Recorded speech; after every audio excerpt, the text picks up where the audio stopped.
It's my pleasure to introduce next speaker.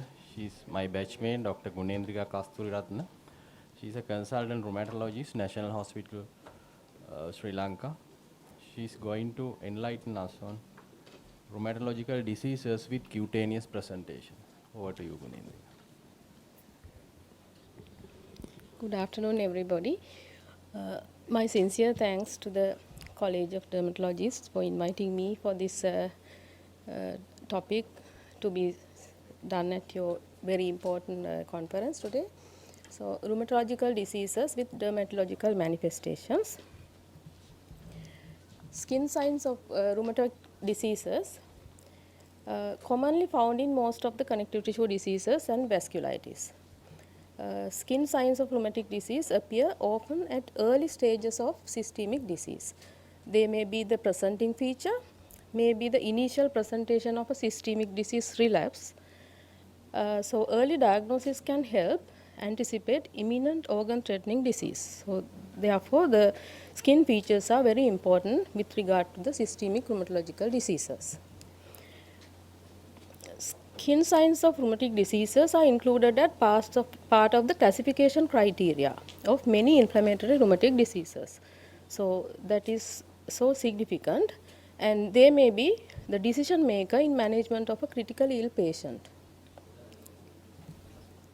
So it's common that dermatologists and rheumatologists have to share the responsibility of patients with multiple diseases, namely the most common shared responsibilities are with managing psoriatic arthritis, systemic lupus erythematosus, vasculitis, dermatomyositis, systemic sclerosis, Behçet's disease, rheumatoid arthritis, and many more. So with difficulty, I have selected few topics to be discussed today with the given time limitation. First, it is about psoriatic arthritis. Psoriasis and psoriatic arthritis is one of the most commonly shared pathology between dermatologist and rheumatologist. Both skin and the joint pathology has deleterious effects on physical function and the quality of life. Joint pathology can be deforming. So our primary goal is to maximize the health-related quality of life by collaborated management. Background: about 1/3 of the patients with chronic psoriasis will get arthritis. 60 to 80% of psoriatic lesions will appear before arthritis, but in a smaller percentage, 15 to 20% will present with arthritis before the onset of psoriatic lesions. So in such situations, when we have the clinical suspicion, we consider the family history of psoriasis and the pattern of joint involvement to help our clinical diagnosis. And we know that nail changes are present by the time we diagnose arthritis, but that is not 100%, only in about 80% of patients. For some percentage will not have nail changes with the onset of arthritis. Psoriatic arthritis in rheumatology is classified as a subtype of spondyloarthropathy. Spondyloarthropathy is a group of arthritis varieties sharing features like asymmetric oligoarticular joint involvement, association with HLA-B27 antigen, dactylitis, spondylitis, possible sacroiliitis, enthesitis, ocular involvement, especially uveitis, and these patients are negative for rheumatoid factor. So psoriatic arthritis shares those features which are common to other spondyloarthritis types. In 5% of those people in low titer, rheumatoid factor may be found positive. The joint involvement, basically we can divide as peripheral disease and axial disease, but in detail the joint involvement has been described as asymmetrical oligoarticular pattern, symmetrical polyarthritis pattern, which are the common presentations, and distal interphalangeal arthropathy, arthritis mutilans are little bit uncommon, and spondylitis with or without sacroiliitis is also present. When it is predominant, it's about 5% of the all the patients with psoriatic arthropathy. I have highlighted this symmetrical polyarthritis because that is not a feature of other spondyloarthritis. It's not symmetrical involvement, but this is typical for the psoriatic arthritis. What are the risk factors predicting the onset of arthritis? We know that nail changes, extensive skin lesions, and chronic psoriasis around more than 10 years.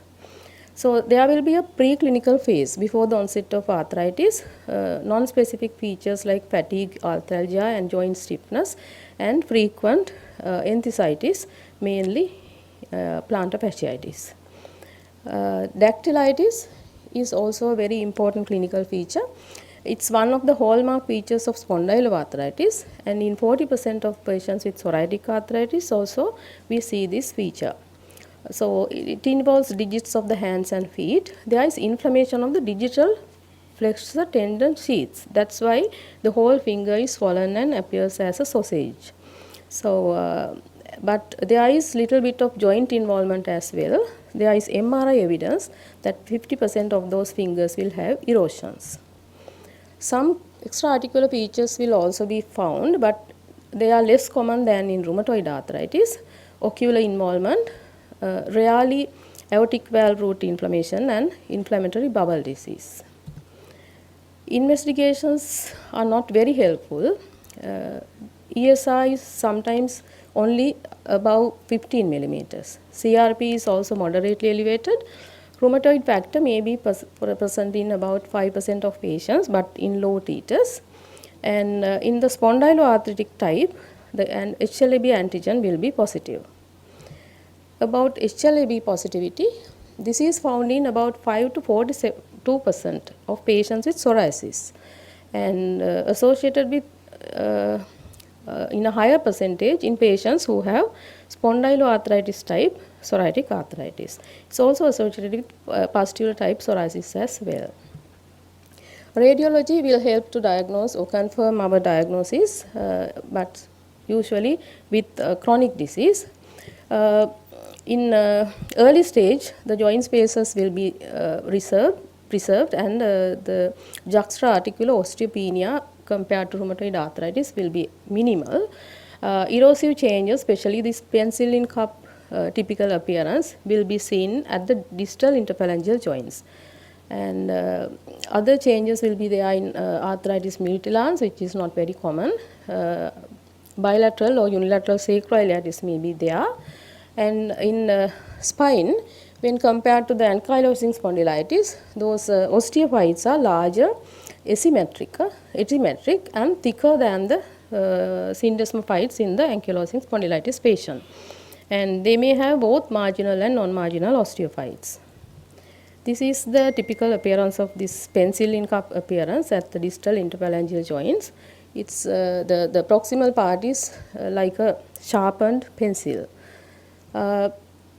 So management needs systemic treatment with disease-modifying anti-rheumatoid drugs. The number of DMARDs have been indicated for psoriatic arthritis has increased over the past decades. We have conventional synthetic DMARDs, biologic DMARDs, and synthetic targeted DMARDs. Methotrexate is preferred because it is both effective for skin and the joints, and sulfasalazine, leflunomide can be combined. We know from our colleagues that we don't use hydroxychloroquine because that may induce the skin flares. Biologic DMARDs are indicated, especially in the axial type of psoriatic arthritis, because the only other option we have is NSAIDs. If there is no response, we will have to use TNF-alpha inhibitors. And even for the peripheral arthritis, complicated with uveitis and sometimes with inflammatory bowel disease. And IL-17 inhibitor is preferred when the skin involvement is prominent. And this synthetic targeted DMARD, JAK inhibitor, which is oral and is very convenient, can be used for non-responsive patients for TNF inhibitors, and also those who have adverse reactions to the other biologics or other DMARDs. And with steroids in psoriatic arthritis, we are very cautious. Local injections are beneficial and we can use for individual joints. But systemic therapy, we always use the lowest possible dose for a shorter duration because of the risk of skin flares. Then my next topic is the other most common shared pathology, systemic lupus erythematosus. Here the diagnosis management both is a challenge for the treating physician. Often it's multi-organ but occasionally will be single organ. We have other features to help our diagnosis, and multidisciplinary care is desired in cases of multi-organ involvement, not only the skin, renal, cardiopulmonary, and even cerebral involvement can be there. So, with regard to skin manifestations, there are various skin manifestations encountered. Classic features are there, but there are non-specific skin lesions as well. We have seen those non-specific lesions, especially during SLE flares. So, in the management, the goals are first is to diagnose, then treatment. Goals of treatment is to achieve remission or low disease activity, prevention of flares of all organs, extend the lifespan and to improve the quality of life. Treatment includes remission induction with high dose glucocorticoids and maintenance of the achieved remission with the help of adjunctive immune suppressants. In the most updated criteria, they have given an entry criteria that ANA should be positive in 1 in 80 titer to label a patient with systemic lupus erythematosus. If negative, we don't apply the next criteria. And in the clinical domain and in the immunological domain, they have to score 10 points to confirm the diagnosis. Here, the mucocutaneous lesions, appearance of mucocutaneous features, for the specific lesions, they have given high scores, but here if 2 or 3 features are positive in one domain, we have to take the highest score only to add to the total. But beyond those classification criteria, we know in a systemically ill patient, we consider these lesions or features as well: vasculitic skin lesions, vasculitis involving other organs, evidence of macrophage activation, pulmonary embolism, interstitial pneumonitis, aseptic meningitis, and myocarditis. So, could be so critical with organ threatening disease. And investigations to support, we have the general investigations, serology and histology.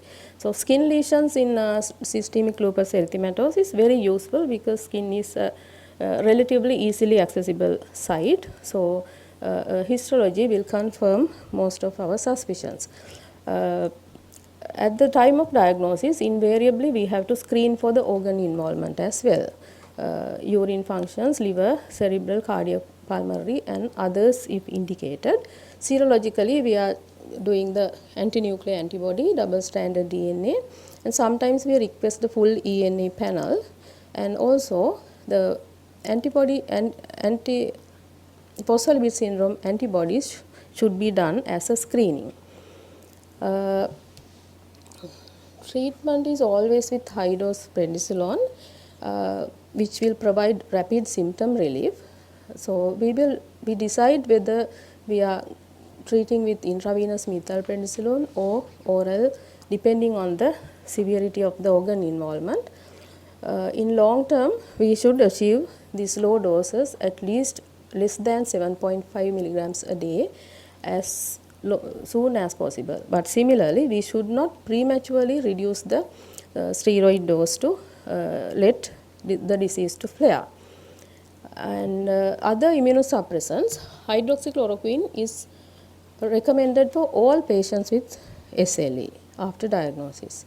Sometimes we have to use cyclophosphamide, again usually we use with pulse regime, especially when there is this organ threatening conditions. Other disease-modifying drugs like methotrexate, azathioprine, and mycophenolate mofetil can be combined in disease which is poorly controlled by glucocorticoids and hydroxychloroquine. Sometimes we have to use these adjuvant therapies like plasma exchange and intravenous immunoglobulin, especially in hematological diseases. Biologics are indicated. We use rituximab in severe organ-threatening disease involving renal, neuropsychiatric, or sometimes cardiopulmonary involvement.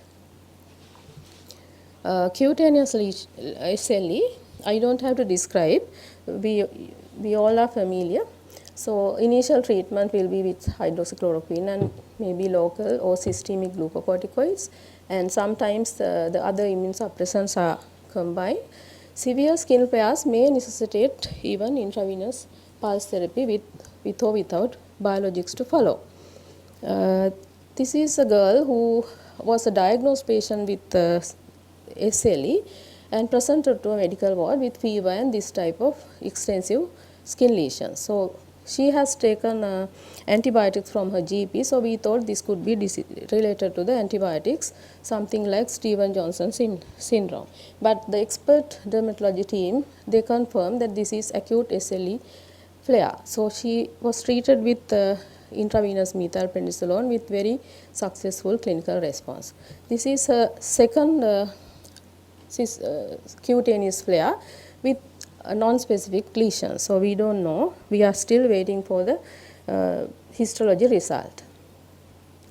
And the other topic is vasculitis, where skin lesions are the most common presentation of many of the small vessel vasculitis. They are very important clinical signs, especially to differentiate connective tissue disorders from infection. Because the critically ill patients are given priority to treat infections. And timing of remission induction is crucial, and histology reports will be confirmatory, but it's time consuming. So we always value the expert opinion from the dermatology teams to decide on our systemic treatment. This lady had this single, just two small lesions in her upper thigh, which is an unusual place for a vasculitic crash. She was very ill with high ESR, CRP, tachycardia, and shortness of breath, and KINA negative. And a skin biopsy was taken, and the treatment started with antibiotics because always we have to exclude infections. And next day she developed this gangrene. So it is a single gangrene, still possible in sepsis, but on the same night she developed confusion with paranoid ideas. CRP dropped to a certain level but remained elevated. So we changed our treatment with intravenous methylprednisolone. There was dramatic improvement clinically with the when the histology report came as it's a lesion suggestive of vasculitis. Treatment again include remission induction, remission maintenance, and follow-up and monitoring. Pulse therapy followed by other immunosuppressants. We use mycophenolate mofetil, cyclophosphamide, biologic drugs, especially rituximab, in treatment of small vessel vasculitis, and sometimes adjunctive therapy, and maintenance of remission with tapering doses of glucocorticoids and the other adjunctive immunosuppressive drugs. This is continued for about 18 to 24 months after the induction of a sustained remission with the treatment prophylaxis for glucocorticoid-induced osteoporosis according to the risk. And my last topic is inflammatory myositis. So dermatomyositis is the familiar entity with you all, but there are subsets of dermatomyositis. With recent knowledge, they have identified serologically defined subsets of dermatomyositis. One is this MDA5 associated subset of dermatomyositis. It may be associated with the classic dermatomyositis or the clinically clinically amyopathic dermatomyositis. This is associated with interstitial lung disease. There is higher prevalence, increased severity and more rapidly progressive nature if this is associated with MDA5 antibodies. And these typical skin lesions are associated with the presence of MDA5 antibodies, acral skin ulcerations and the Palmer nodules. This is a bit like opposite to the appearance of Gottron's patches. And this clinically amyopathic dermatomyositis will display the hallmark cutaneous manifestations of dermatomyositis without developing clinically significant muscle involvement. But there are a lot of arguments that we should investigate more with extensive testing to find out there could be subclinical myositis. But if this is associated with MDA5, they may deteriorate rapidly with the lung disease. And the adult onset clinically amyopathic dermatomyositis may be associated with malignancy as well. Therefore, they need annual screening. The last is the antisynthetase syndrome. Again, this is characterized by the presence of antisynthetase antibodies. The most common antisynthetase antibody is anti-Jo1. Here again, this is frequently associated with interstitial lung disease. Sometimes they may not have the classic myopathic symptoms. There may be phenotypically overlap with the polymyositis and dermatomyositis. So in addition to interstitial lung disease and myositis, they may have Raynaud's phenomenon, arthritis and mechanics hands. So this mechanic hand is this is more associated with polymyositis rather than dermatomyositis. So this may be the only clinical sign for us to observe. Hyperkeratosis and scaling, sometimes it's just a subtle finding, especially with the dark skin complexion of our people. But the presence of this mechanic hand physical sign should prompt the further testing of antisynthetase antibodies and muscle insides. So we know that dermatomyositis has long been associated with increased risk of malignancy. And here again this autoantibody anti-TIF1, it's a myositis specific antibody. If it is present in serum, there is a strong association with malignancy. Right, so I have to summarize now. So diagnosis of systemic rheumatic disease is extremely clinical, and skin signs of rheumatic disease will contribute to the early diagnosis, characterize disease phenotypes, aid in effective patient management, and there is an impact on disease prognosis as well. So it is recommended that shared care between dermatologist and the rheumatologist is desired for the best clinical outcome. Thank you. Thank you, Gunendrika. We have 10 minutes, enough time for the questions. 10 minutes. Thank you, Gunendrika. Can I just ask you about the place of cyclosporine in psoriasis? Now, as dermatologists, we like to use cyclosporine when there is a combination of skin psoriasis and arthritis as a DMARD, even before we think in terms of biologics. But I noticed that rheumatologists don't seem to favor cyclosporine. Yes, yes, I agree.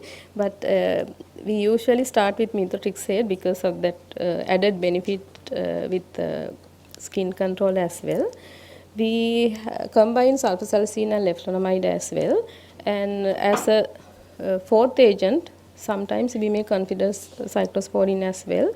But now the recent trend is that rather than combining multiple drugs, since the biologics are available and since there is a very good outcome with good quality of life, we decide to, that may be the reason why we don't add that in our list of disease modifying drugs. So in the absence of any other questions, I thank Gunendrika for doing this excellent presentation. Please accept your certificate of appreciation.